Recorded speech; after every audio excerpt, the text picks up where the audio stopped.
A proposito di Napoli, vi riportiamo le ultime notizie di mercato. Sembra che il club azzurro stia puntando un attaccante per il doppo Victor Osimhen.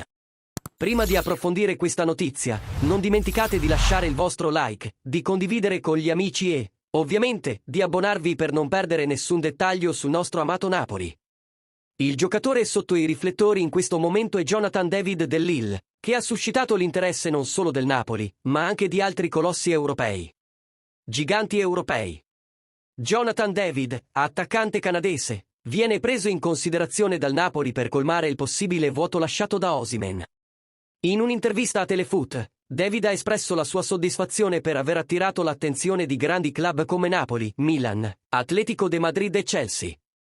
Interrogato sulle voci di mercato, il giovane attaccante ha dichiarato: "Quando sei un giovane giocatore, sono questi i club che guardi. Questi sono i club a cui pensi. È lusinghiero. Sono contento del loro interesse." Interesse.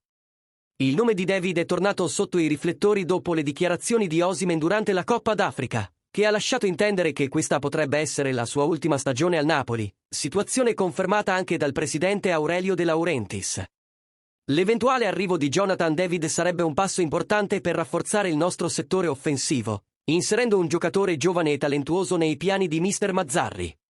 Restate sintonizzati, tifosi napoletani, per conoscere i retroscena di questo possibile affare. Condividete le vostre opinioni su questo potenziale trasferimento nei commenti. E non dimenticate di lasciare il vostro like, di condividere con tutti e di abbonarvi per non perdervi nulla.